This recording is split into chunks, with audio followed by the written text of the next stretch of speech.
What up, everybody? Welcome to the IAG Thursday thing, this thing that we do every Thursday. Sometimes we have some technical difficulties and we got to work through some stuff, but we're still having the podcast because we want to make sure we're there for you guys.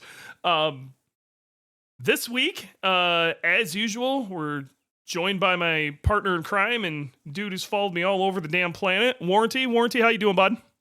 Huey, I'm doing great. I've got a vacation planned for this weekend. Sparkles and I are going to fly to Seattle and then turn around and take the train home. Sparkles loves trains. Actually, So that it's going sounds to be a great time. awesome. I'm Yeah. incredibly jealous of that. That sucks. I could have found a car out in Seattle. You could have bought that Mini for me and drove it back. But Yeah. hey, you're taking the train. No, that actually sounds cool. Let me know how that goes. I will. And then, as usual, I want to thank executive producer Jordan, who is he does all the stuff in the background. I think he's actually on kind of like a mini vacation or something going on right now, but he's the guy who makes all of the technical side of this work. We're actually kind of excited because today we're trying a little bit different recording style, and I think it should actually help the audio quality quite a bit. And then cool things like record scratches and air horns should come through correctly now, which will be a lot of fun. And then we also want to thank Randy. Randy always sets up our thumbnails, and I don't think as many people would see these podcasts if it wasn't for Randy's thumbnails. So I appreciate it, Randy, on the thumbnails. He got a lot going on because I'll just cut to it. We got to do a little business first. Little business is I can't technically say something's going on, but if I can give you a bit of advice, if you've been holding off on purchasing something through IAG, an IAG product, Monday's your day. Okay. And because of that, it's been, Randy's been having a good time. He's got a lot on his plate. So him just getting any sort of a thumbnail together is huge for us. So can't thank him enough. But this week, this has been a show we've been trying to do for a while. And, we had one like banger, guest after another. And we wanted to make sure we found some proper time to do this. And then, unfortunately ran into some technical difficulties of the original recording. So we were, it kind of didn't work out, but Warranty and two homies from Chitown Subarus, which is the main Subaru group in the Chicago area. And if you guys are anywhere in the Midwest, join Chitown Subarus. It's great, but they've always got something going on. But they managed to get press passes to go to the press day at the Chicago Auto Show. And they recorded what probably was a pretty badass little recording of what they saw and their thoughts about that. But the recording just unfortunately ran into some technical difficulties and it just didn't turn out. So we were lucky enough to get them back here on the podcast. So Warranty, explain your whole experience with that, and then who these guys are. Yeah. Well, we've been lucky enough through Chitown Subarus to be able to get press passes for, gosh, it feels like 10 years at this point. And in the beginning, it was a lot of people, probably, get 10 people from the community. And then over the years, it got a little bit smaller. And well, this past year was just 3 tickets was all we could manage. So I brought a couple of OG friends with me at this point, Kevin May and Blake Gerke. So wild to think that Blake is an OG, but here we are. Dude, isn't Blake 14? I'm pretty sure. Yeah. Is he even legal to drive? So I think this is actually a cool, these two guys, and I'll let them talk here in a second, but I've known both of them for a long time. Blake is a recovering vape addict within the community. So he's now like grown up to be a proper upstanding citizen. But that's I haven't seen Blake in a few years other than when I dropped into a place and he was like managing a restaurant or some shit. And then Kevin, so Blake kind of covers that. Kevin is your VA bro, right when the 15 1516 WRX came out and the new FA20 stuff, he was kind of on the cutting edge of all that, and he's one of those wildly over analytical dudes, and the community produces piles of these guys, and they end up solving lots of problems, and right. they're actually really good to have around the community. They can drive sales guys like myself up the wall, but they're good to have around the community. So I think you got kind of a pretty good range of different thoughts with you guys going to see what they were doing at the auto show for Subaru. So yeah, I'm gonna let you guys do your thing, and I'll just sit back and I'll throw an air horn in every once in a while. Sounds good. So I think I met Kevin first, so I'll say hello. Kevin, how's it going? Hello. Sorry, driving at the same time. Okay, yeah. Well, I know you'll be home soon because you're only like a 15-minute drive from the office to home, and I think Kevin's an engineer by training, so very nerdy, very analytical. Meanwhile, we got Blake. Blake, how's it going? Hey guys, I'm Blake. I am 14 and a half. Thank you very much, Dewey.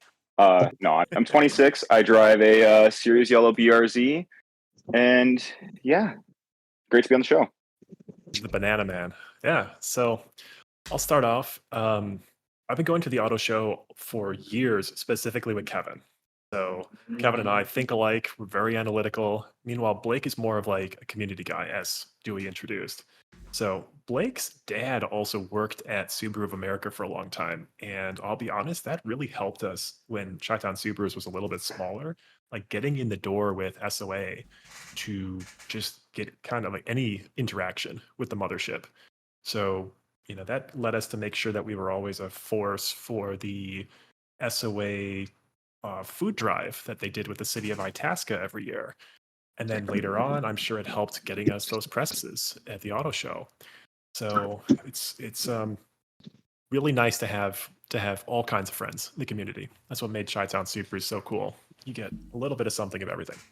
So what did we see this year? I'll start off. First of all, I had less of an appreciation for how good Subaru's booth was every year until the rest of the auto show just started getting smaller and less interesting year on year on year. Meanwhile, Subaru would show up every year with a really nice looking booth with, there's foliage everywhere. There's a puppy adoption place. There's smells. Did you know that Subaru actually pipes in smells to their exhibit at the auto show? Yeah, that's what your $1 million gets you. It's like it's a circus, and they do it as big as anybody, even bigger than most. So first impression was Subaru's booth is huge, and it's selling more than just cars. It's selling a lifestyle. You've got mountain bikes on the roof. You've got puppies. You've got cars that are dirty because they've been taken off-road. You got a lot of outdoorsy things. So what about you guys? What do you think? Blake, what was your first impression? You know what? I kind of going off of what you said about how as the auto show gets smaller and smaller, Subaru's still doing the same thing. Subaru has pretty much had this idea of what they wanted to bring to the auto show every year. I've only gone to the Chicago Auto Show, so I can't really say much for the other locations that they do it at, but every year I've been to the Chicago Auto Show, Subaru has always done this absolutely massive just show of what they're about, their values, their morals, what it means to them to be a car company. And like you said, and like they say, they are much more than a car company. Every single year, for as long as I can remember, they have done, the pet adoption, and they have these just giant, structures.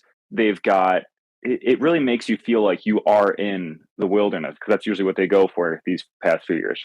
And all these other companies, yeah, they still show up. Toyota probably has the biggest by area, but it's just all their cars set out. And yeah, the GR86 that was set up to look like Celica from the rally days, that was pretty cool.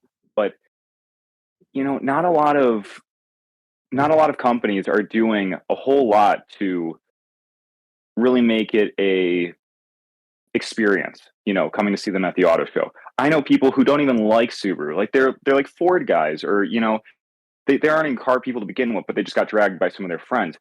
And I see people all the time posting, wow, I don't know anything about Subaru, but they had this awesome booth. And I think honestly, it does pay off for them because it gets people in the door and learning about Subarus. Yep, exactly. It's even more jarring because Lexus was parked right next door to Subaru, and all their cars were just parked in parallel, like a dealership. I didn't really think about that until, well, the three of us got interviewed by a student journalist at Northeastern Illinois University. So shout out to Ananth if you're listening. But he's not a car guy, and that was one of the first things he asked me is some of these exhibits are really boring. It just looks like a car dealership, and he's absolutely right. Meanwhile, Subaru is how the world used to do it. They used to present this thing that was bigger than just, let me sell you this car. So I have an appreciation for it now because it, used to be everywhere. And now it's just Subaru doing it that big. I mean, and you can argue that, the companies like Jeep, like that ride along, I guess you could call it, that we did with Stellantis vehicles, that was pretty cool. Like the all electric Challenger or Charger, whichever one we were in, that was a cool experience, but that doesn't necessarily, do the same as what Subaru's doing. Like Right. that didn't make me want to buy any of those cars. That didn't really give me an idea what these companies are about, you know, and you got to wait in a long line for all that. Whereas what Subaru does, they give you an environment to explore. And I feel like they had almost too many representatives because we were never really left alone, which was awesome. There was always someone around to talk to. And I would I'm sure he's not listening, but I would love to give a shout out to Aaron Cole. We spent some time talking to him, and he is a representative of SOA. He is a product communications manager out in Chicago from Camden, I believe, is their headquarters now. Shout out to Aaron. Yeah, so we talked to him for a while, and it was a great conversation. But yeah, Subaru really just showed massive effort into making the consumer, feel involved. Yep. So, in terms of floor space, the second biggest thing at the show was EVs in general. So, you mentioned the EV test track, which is pretty cool because if you've never been in an 800 horsepower car of any kind, it is pretty sick to get thrown back immediately and then have to before you hit the wall. So, that was cool. But, I'm not in the position to buy a $100,000 car. So, if I were to buy something eco friendly, probably be a hybrid. We'll come back to the EVs in a little bit. But on the Subaru side, basically, two things were announced, and it was a Forester Wilderness, which we all know, and then the new Crosstrek Hybrid. So let's spend a minute talking about that Crosstrek Hybrid. All right, so we are car guys. Kevin, Blake, myself, and of course Dewey and executive producer Jordan. I don't know what you're talking about. For the three of us, we were most excited about the Crosstrek Hybrid.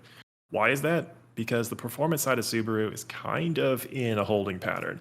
The BRZ is great. It's one of the best cars on sale right now. The STI is discontinued, and the VBWX as a result is kind of irrelevant. But we'll come back to that.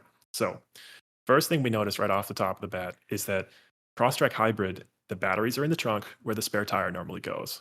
Unlike some of their competitors, it doesn't take up extra floor space. You only lose about an inch on the floor because of the batteries. I think it's the Lexus competitor to either the Crosstrek. It's some sort of Crosstrek looking thing that's offered by Lexus. You lose like 5 or 6 inches where you're basically putting stuff up and into the trunk because of those darn batteries. Meanwhile, if you weren't really paying attention, the Crosstrek Hybrid is just a regular Crosstrek. So I thought that was pretty cool. Blake, what about you? What do you think from the Subaru lineup that stood out to you? So I was actually, I should preface this by saying I knew going to this auto show there was not really going to be anything, that was an ICE engine that I was going to be super excited about. I knew everything to see was going to be some form of electrified vehicle. I knew the Series Purple BRZ, and me being a BRZ guy, specifically a limited edition BRZ guy, the Series Purple, really cool concept to me. I wish it would have came with Brembo brakes, because if I remember correctly, it doesn't come with Brembo brakes or any of the performance package upgrades. I could be wrong on that, but You're right. feel like, okay. And I like the interior on it. I think it's a very some looking car.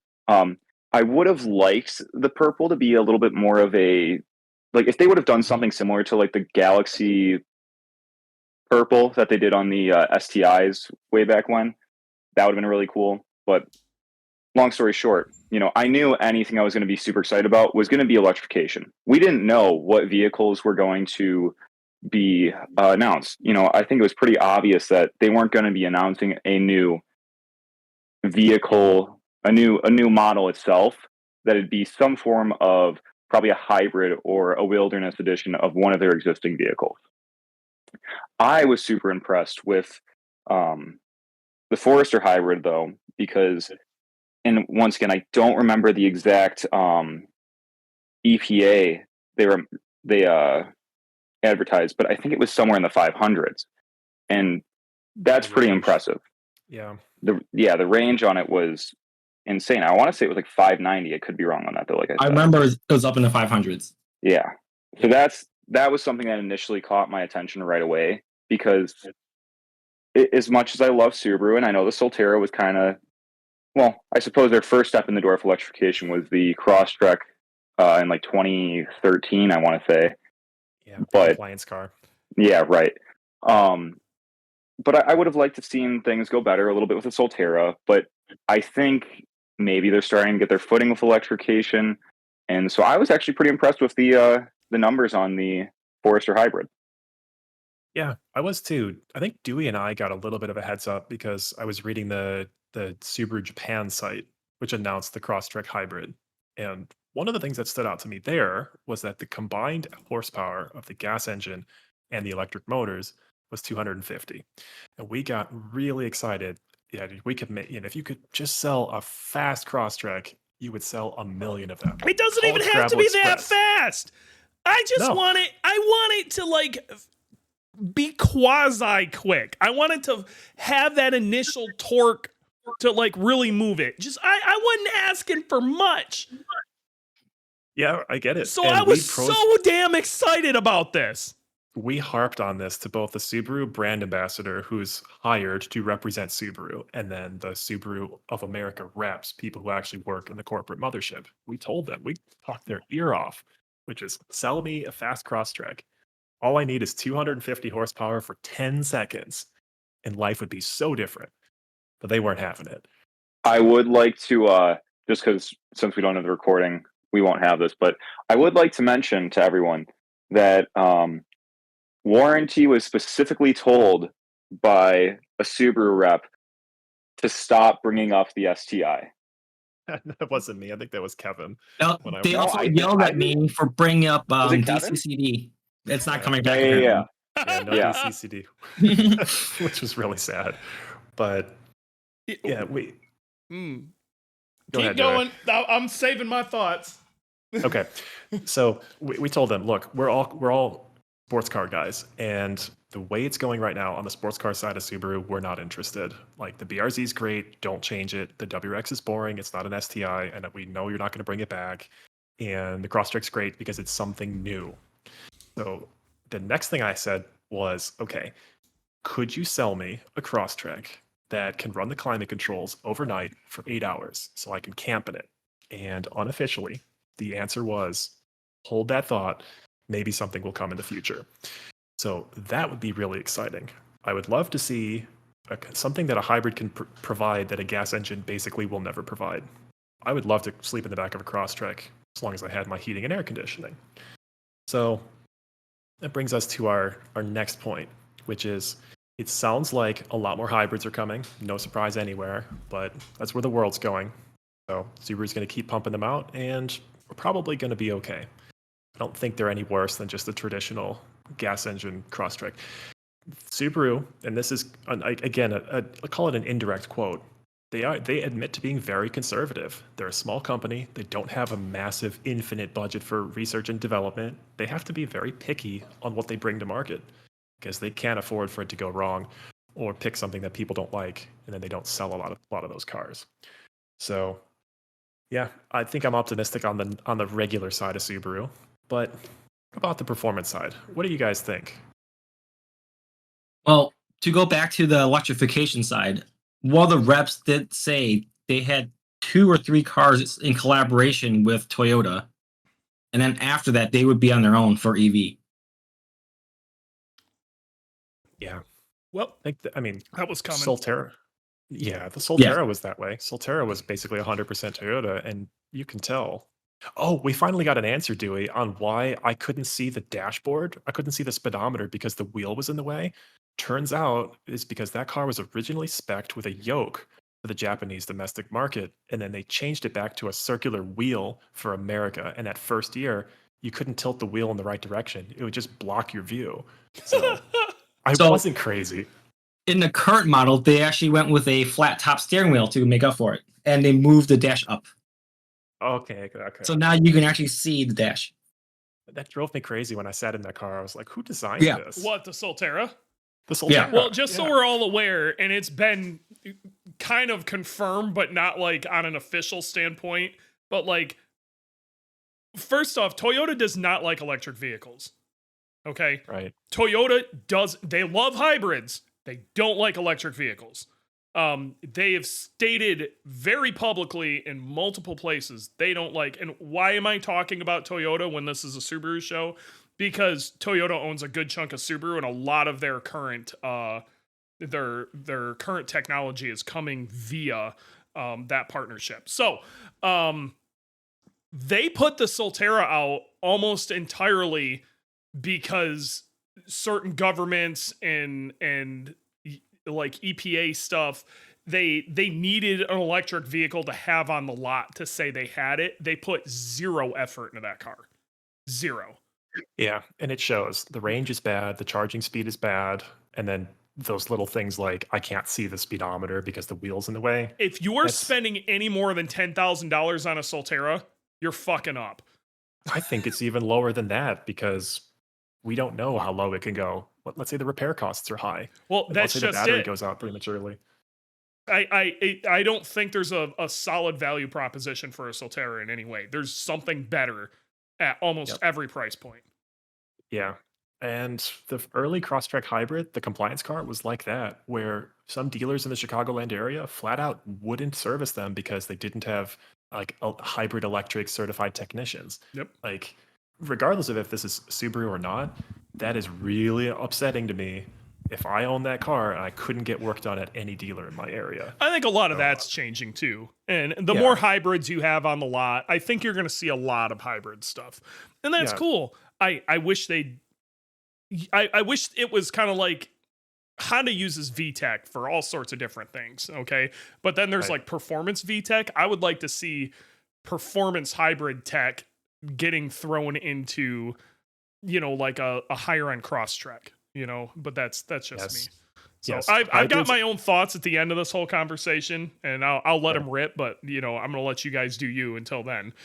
Okay. So hybrids have the potential for more performance as well as more gas efficiency. And I don't see Subaru having any attitude right now towards more performance. Maybe they're thinking about it, but they're not letting on at all.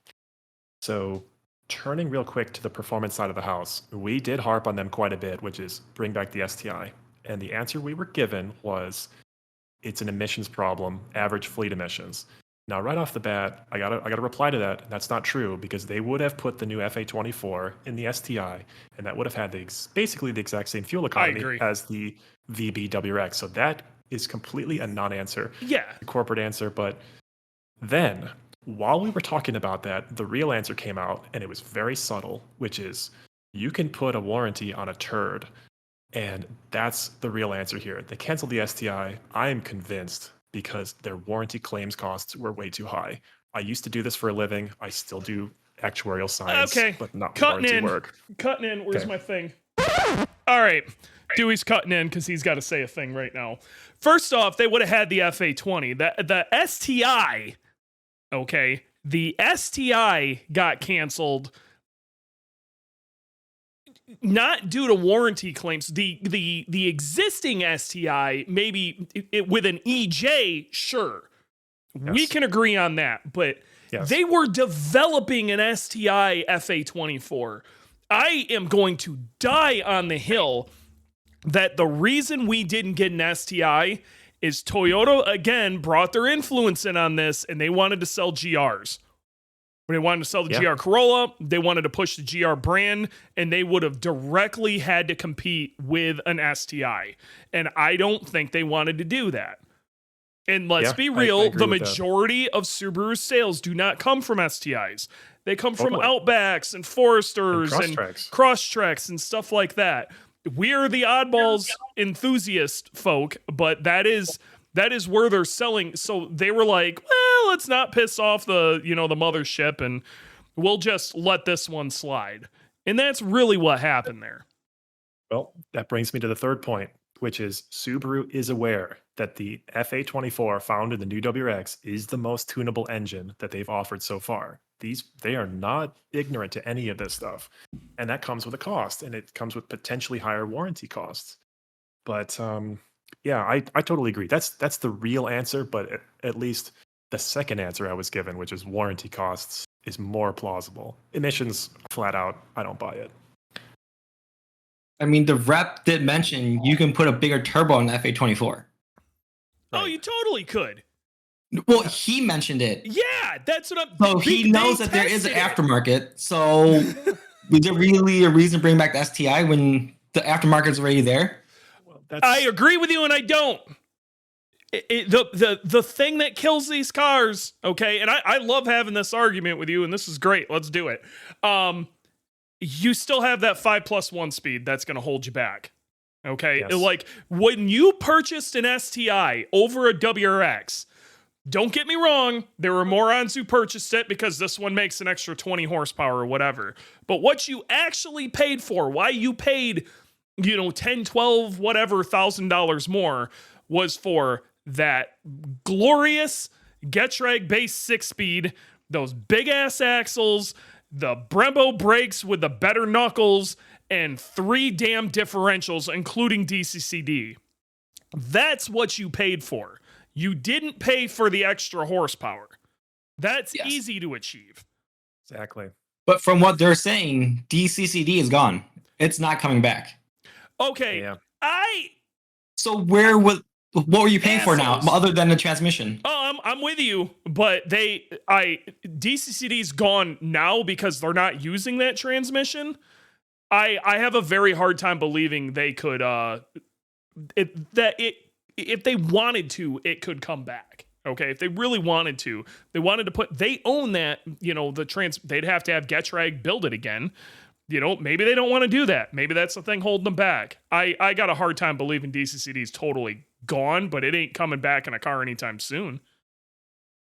You can only make so many transmissions out of existing tooling. I bet that tooling got old and broke. Everything's got a lifetime when you manufacture things. So Brother, I bet it costs brother.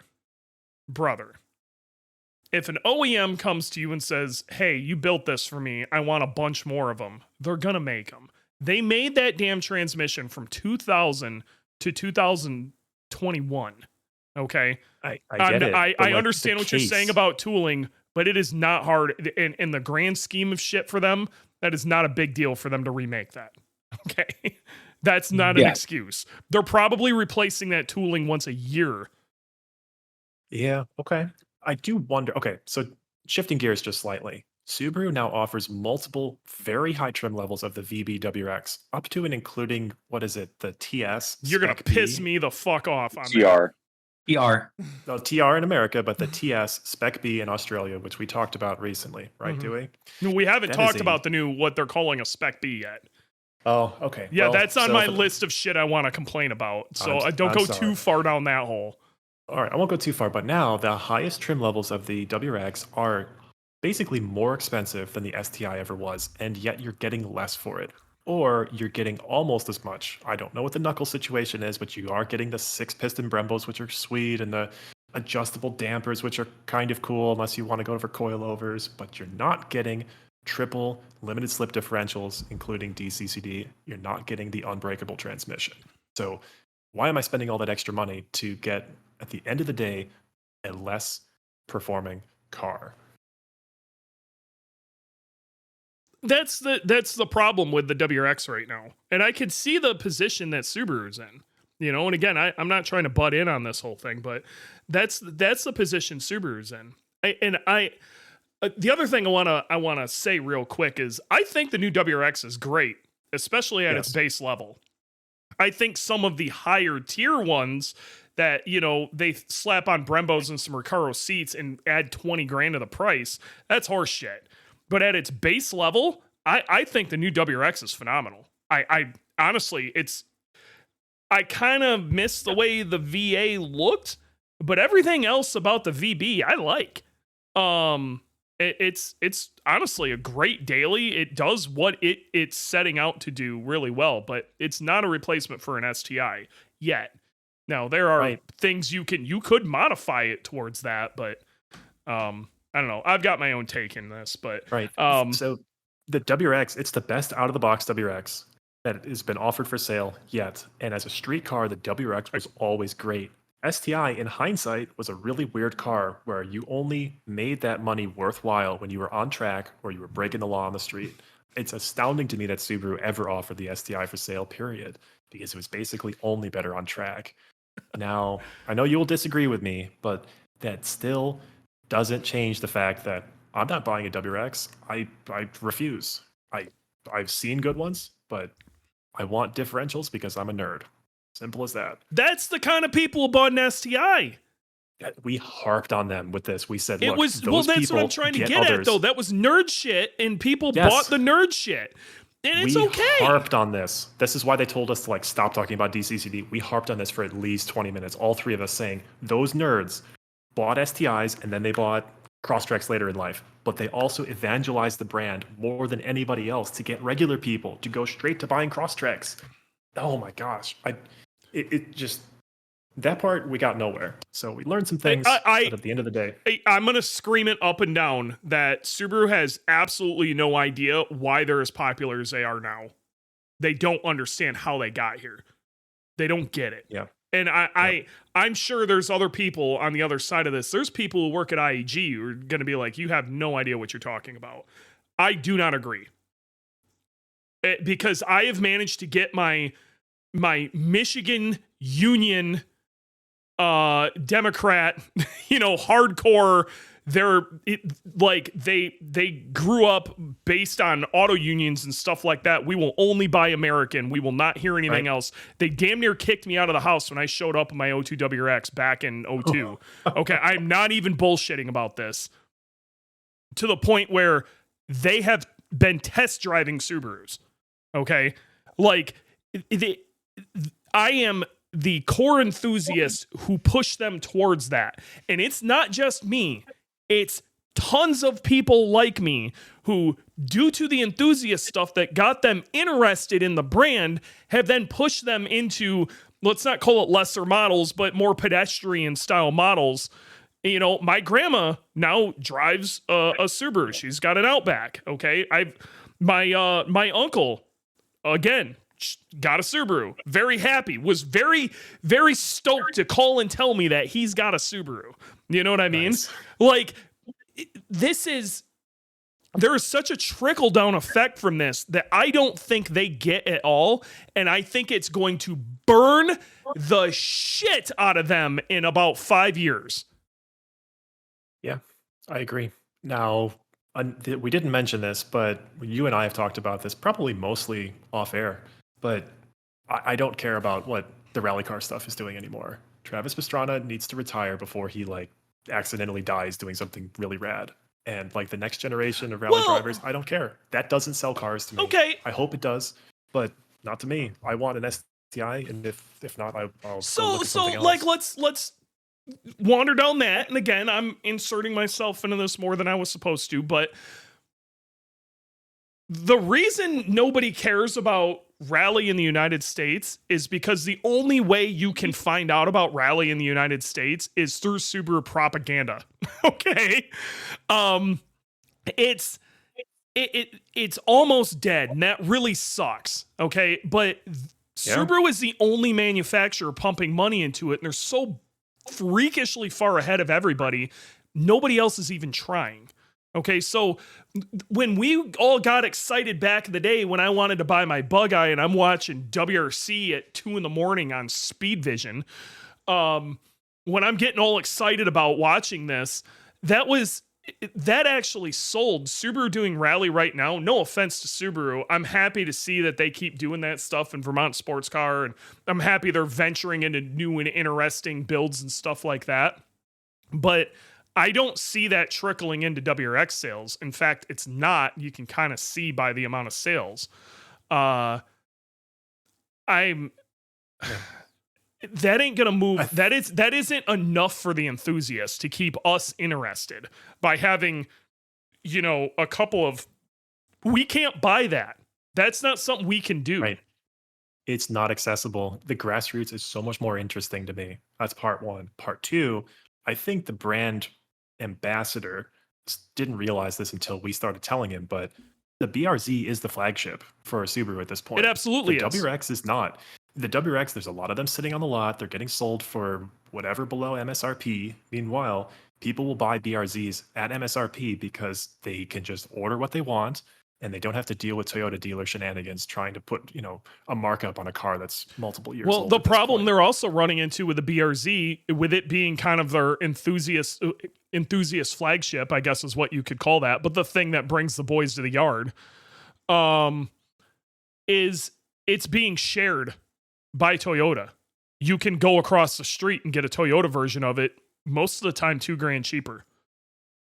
And unless the dealers are playing shenanigans, and then it flips. Well, whatever. Buy a BRZ. I'm just saying you can. I'm all for getting a beer. I would personally rather have a Subaru logo staring me in the face than a Toyota logo. But with that stated, it doesn't. It's not theirs. You know what I mean? If the only place you could get a taste of that sweet nectar was Subaru, more of the boys would come to the yard. Yeah. I agree. But it's also not selling their brand ethos either, because it's rear-wheel drive. It's a lightweight rear-wheel drive car. It's an awesome driver's car. I don't want to take anything away from it. I think it's phenomenal. But in the grand scheme of stuff, is it really a Subaru? I mean, it's built by Subaru. I understand the DNA, but I'm talking your typical bro hops in it. They're not getting that Subaru vibe. You know what I mean?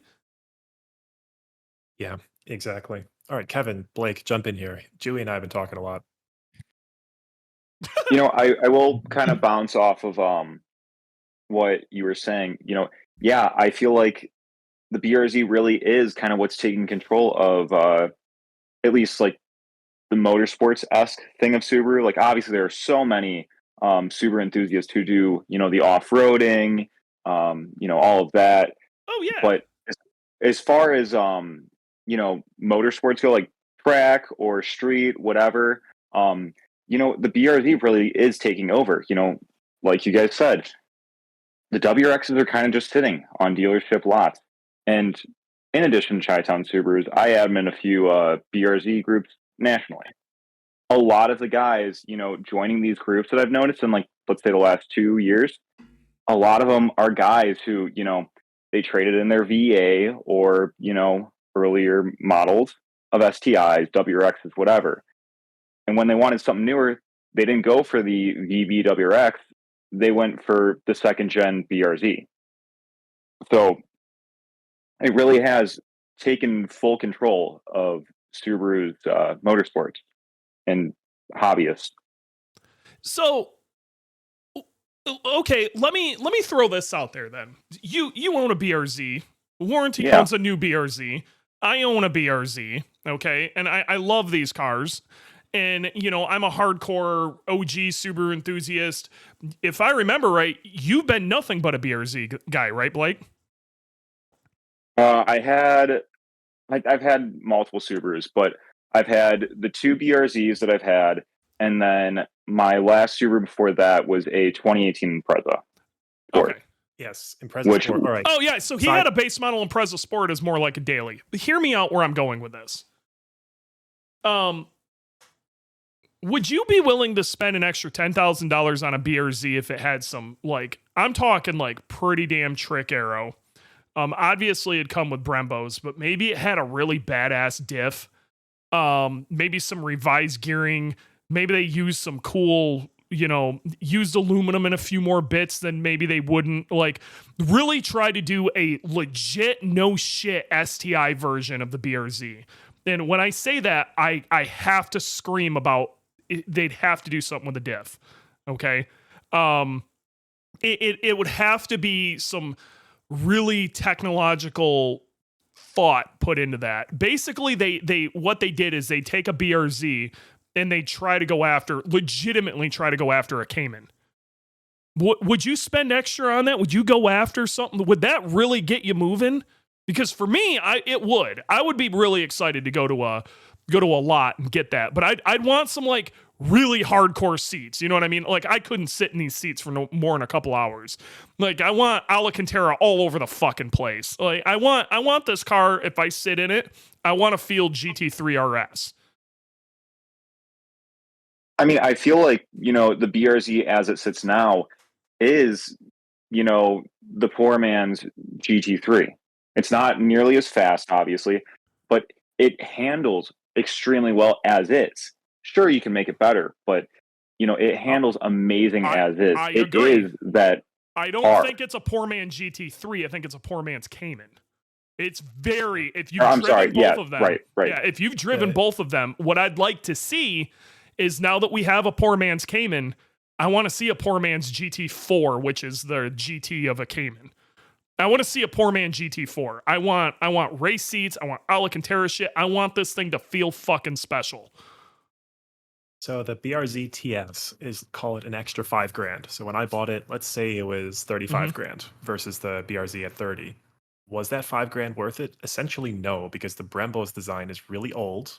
It's known, but it's not anything really special versus a real true big brake kit. The differential is the same, and the dampers are significantly better, but they're still not as good as coilovers. So I have to say yes, because I'll never say no to an STI trim level, but an extra $5,000 on top of that is going to upset a lot of people because everybody wants a turbo. This is the problem, is what people think they want from an STI versus what Japan thinks that, what Japan knows is the right answer. Let's say two different things. We know we can take the FA24, the NAFA24, do some mild tuning to it and get a pretty good boost in horsepower. Okay. So let's say Subaru takes a little extra time. All right. And they manage to get another 15 to 20 horsepower out of this thing. That's all it'd get in extra horsepower. Okay. Maybe they find a way to mess with some valve springs and some oiling. They get a little more red line out of it. So let's say they can get that thing to 8K. Like, oh my God, that would sell it right there. But the problem with your TS is it does not look special. No, it doesn't have a wing this time. There's a TS badge, and that's it. It doesn't look, you don't feel special in that car. Like, the thing, when you bought an STI, especially back in the day, like if you had a base model WRX versus an STI, especially in like the mid 2000s, okay, we're talking like a 04 WRX to an 04 STI. The STI looked special inside and out. It was special. Yep. Do you think they could do that with a BRZ and get the boys to come back to the yard? But would that, because it is a BRZ, would that actually sell more cars? I think there definitely is a market of people who would pay that premium. There are some guys who buy the BRZs, the base models, and they're fine with it. But there's some guys who do want, that extra oomph.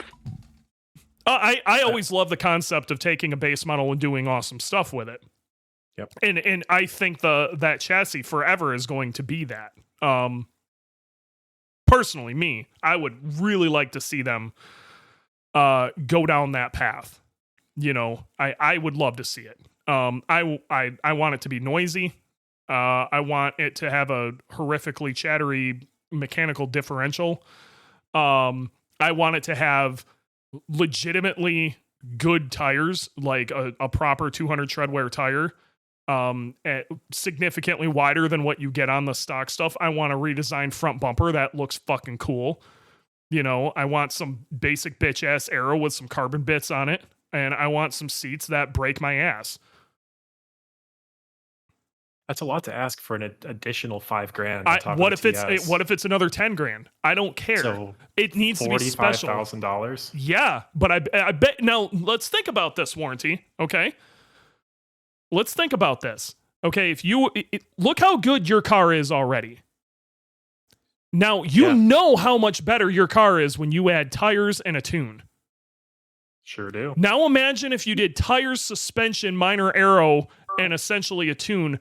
The performance difference between there that somebody would sit in that car and get would be massive. Yes. Dude, okay. you'd cut like over a minute minimum off of like a Nürburgring time. Okay, I like where you're going with this. The problem is that you can ask the same question about the current VB base WRX, which is ye old metal brakes, versus the high trim level with the fancy Recaros. No, you can't. And the 6-piston Brembos. No, you can't. It looks so much more flashy, but it's not significantly better. No, like you can't. Describing. Because the performance difference is not there. This would be a performance difference. They're overselling it as if it was that big of a gain, and it's not. It looks that way. I agree. It just looks flashy. But what if it was? Especially if you imagine you get car and driver would go nuts for this thing. They'd be like, these seats are ass, and it breaks my fucking guts. But holy shit, look at these lap times. We're crawling right up a GT4's ass. You know, the answer is okay. I was unsure when you asked the question the first time, but the answer is yes, because I can live in that car. I can put a bicycle in the back seat if I really, really tried hard. I can put 4 tires in it. It's a good daily driver. It's not a Miata where nothing fits and I don't fit. So yes, I totally would pay an extra $10,000. I would pay $45,000. And then I'd turn around and preach to people that a $30,000 base model BRZ is totally worth buying because it is. Both of those things need to be true. All right, I want some closing thoughts of you guys, and then I'm going to give my closing thought because I have an overarching one that I want to throw out here.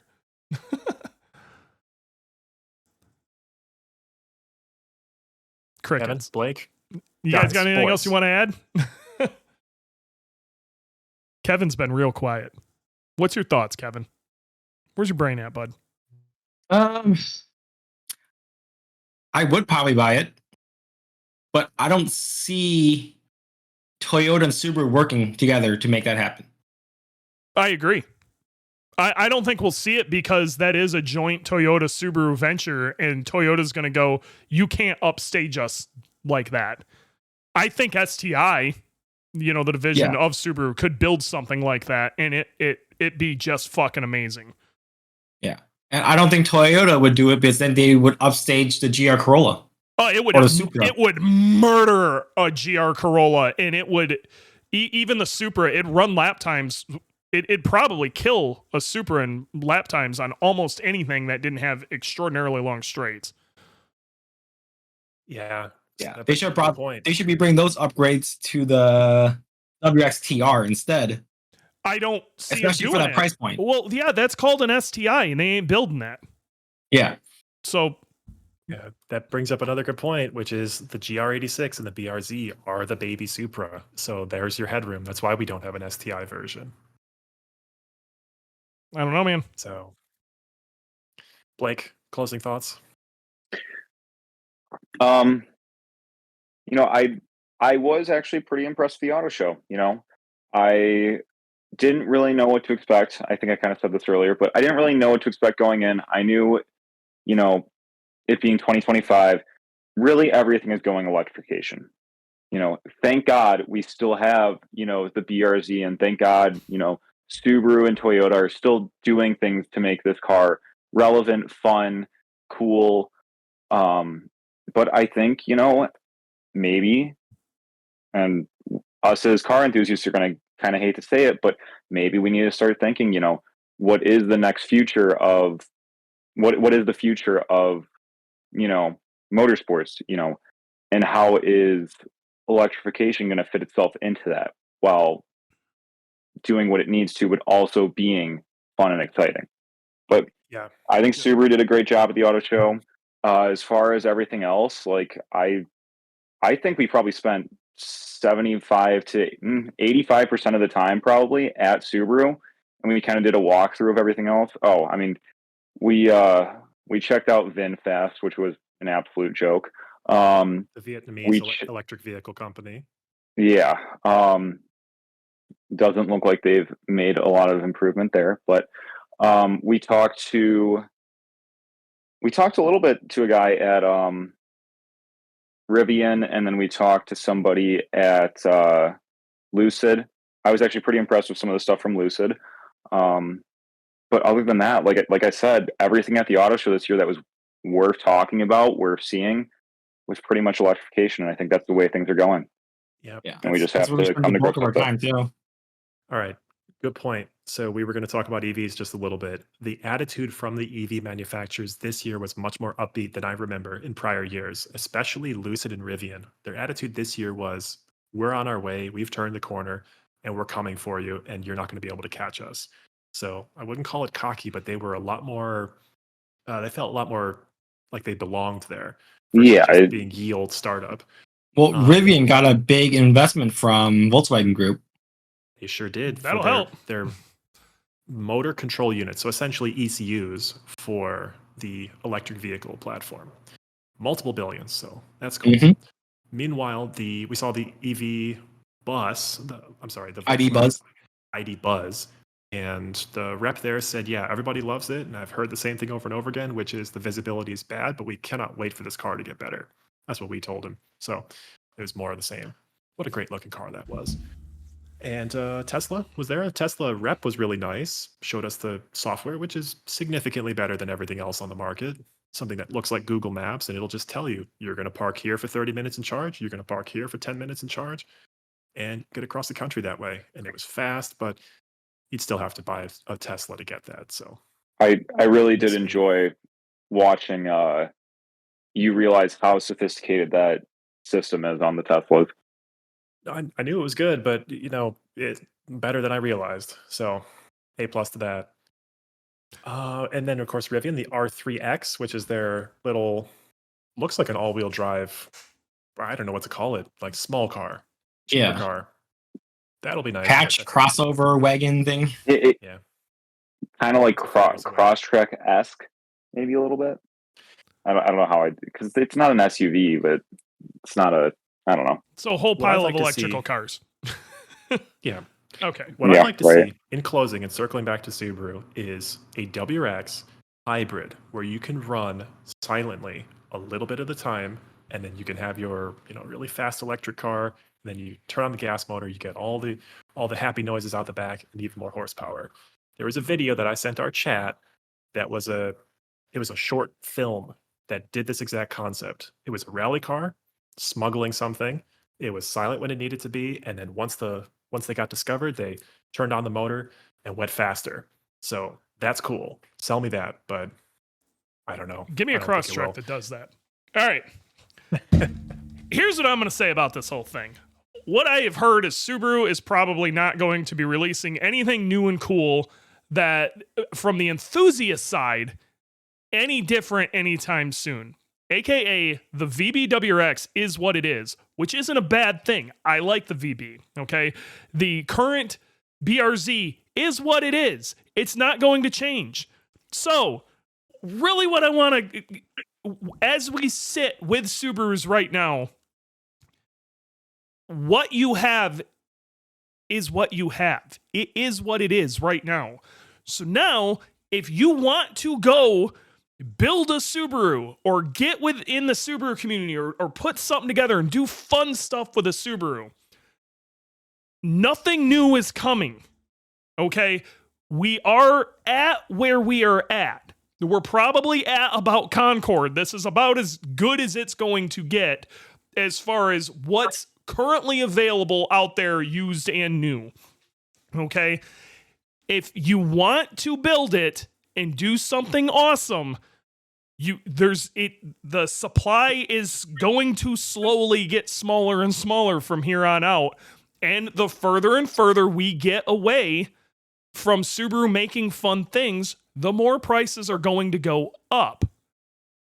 Build the car you wanted to build now. Stop waiting for the Turbo BRZ. It ain't coming. Okay? Stop waiting for the STI. It ain't coming.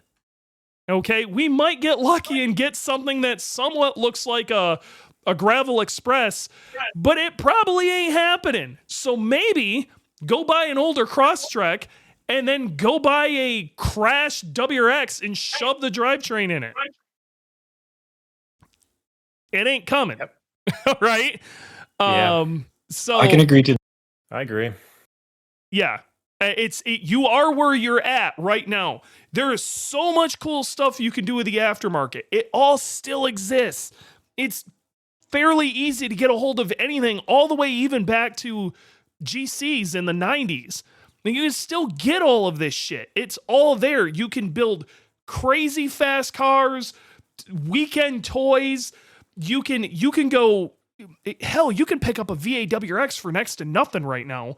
They're killer daily drivers. Do whatever you need to do. There's so much good shit out there. If you like the idea of a Subaru and what you think a Subaru is from an enthusiast standpoint, the time is actually now. It's not wait 5 years for prices to come down, because they're not gonna. Okay? It's not wait for Subaru to come out with that thing that you want, because it probably ain't happening. Okay? Subaru as a corporation is not what it was 10 years ago. They don't even see us. So if what we have is what we have, and it's up to the aftermarket to keep these alive, in the enthusiasts and you that are listening to this, to keep this alive and do new and fun things with these cars. It doesn't mean any of it's ever going away. People are still modifying FDRX7s here in the States, and they were here for 3 years and sold like 15 of them. Okay, like, there's still awesome, new, and amazing things we can do with these cars, and so many roads that have not been traveled down yet. But what's out there is there. And, chassis are going to get harder and harder. An FDRX7, at one point, you could find one with blown engines for $3,000 to $5,000 and running for 15. If you were lucky, and that's in really good shape. You could find running ones for $10,000 that were like, needed some shit. Now a bombed out one is $35,000. So like, that's going to happen quickly with STIs, clean body WRXs, odd models. I think the hatchback, the 08 to 14 STI hatch, I have a feeling that is going to explode in value in the next 5 years. I think VA STIs, because they're the most modern last generation STI you could get, they're going to go up in value a lot. Okay? Like, rusted out examples are going to start pulling big money. Go buy your damn car now. Even if you can't mod it. If you find a clean one, buy it. Stick it in your garage. Start putting parts onto the side for it. This is the way to do it. Are we in a golden era, or is the sun already setting? As far as stuff coming from Subaru, the sun set a few years ago. Okay? As far as the golden era, you can do more with a Subaru now more reliably than you ever could before. So I believe we're in a golden era of being able to modify a Subaru. And then there's really neat and interesting ways to use your cars that are more accessible than it's ever been before. I would really like to see the Subaru enthusiasts start doing more with doing stuff with their car versus just working on their cars. I like Smedia. It's a perfect example. Tanner, he's been on the show a million times. I want to see Tanner go take this 22Bs building. I want to see him go do some shit. Okay? Go hill climb with it.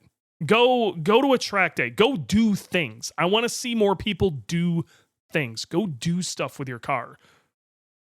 we need a revival in the weekly Subaru Meet too. I know Chitown Subarus still does their best to keep those going, but we need to see that in more areas.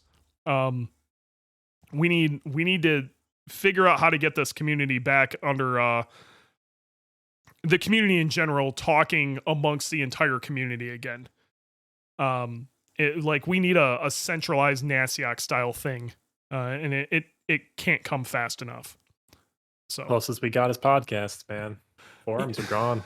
Yep. I mean, Justin Grimm was talking about it the other day. A lot of us old heads we've kind of seen it explode, then kind of contract a bit. Those that are left, the ones that are still here, you are all the real ones. Okay. We're not here because it's some like bro scene anymore.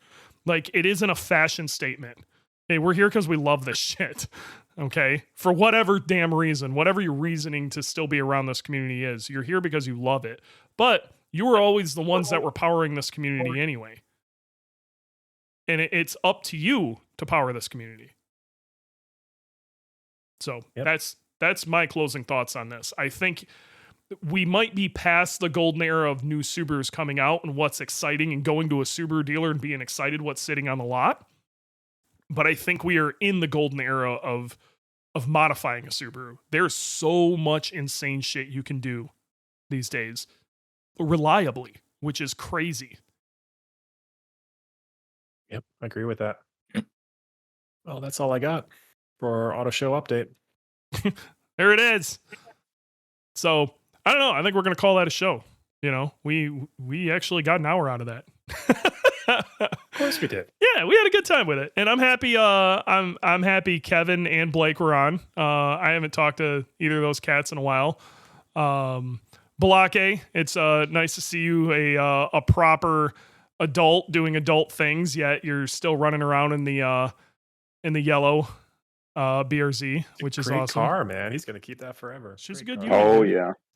And then Kevin, you and I have had our differences, but I always respect the living shit out of your opinion. I think it's awesome that the community still has you. He wrote the book. He wrote the book on how to modify a VA WRX down to designing the shift kit. Kevin's Holy Shift Kit. Kevin's Holy Shift Kit is like, he was the OG in the Chicago area, at least. He was the guy that everybody talked to about VA WRX modifications. And Kevin knew his way around pretty much. Hell, I ask Kevin questions all the time. And yeah, his this is the recipe Kevin put together for how to make a VA not feel like total ass from a shifting standpoint. Kevin kind of wrote the book on that. So yeah. That's about it. So thanks guys for being on. If you ever want to hit these two cats up, especially if you're in the Midwest, join Chitown Subarus. Okay? Chitown Subarus is great, and they're constantly doing big meets and stuff. And again, if you are way outside of the area, they're worth coming to. Chicago's a cool town to visit, and the events are a lot of fun. They're well organized, and I haven't been in the area in a few years, but it's one of the most well organized Subaru organizations in the country that is not directly funded by Subaru. So it's good stuff. It is literally for the community, by the community. So we really try. We're real big on just trying to keep the community together. We do 2 weekly meets now. We've got a Wednesday meet, the same one at Moretti's, and then we've got a Sunday meet now as well. So where's that Sunday meet at? Calibre Coffee, and I think it's technically Hoffman Estates. Okay. Yeah, the Arboretum. Yeah. Okay. All right. Wednesday meet is at the Moretti's in Schaumburg, just off of I-90. Yep. Yeah. But weather's getting nicer. Like today in the Chicago area, it's about 60 degrees. So I'm hoping I'll have my BRZ out from storage by the end of next month. But weather's getting nicer. Let's get people out. Let's start doing the car things. So I would just like to say thanks for having me on the podcast, guys. Oh, anytime, man. I just want to rub it in that I never took summer tires off my car. Oh no. Mm-hmm. That hurts. Yep. I'm in fact, I'm gonna go take my BRZ to my kids' soccer practice, and it's on summer tires, and it's gonna be great. Must be nice. So, all right, yeah, it's been real. It's been fun. It's been real fun. We'll see you guys next time.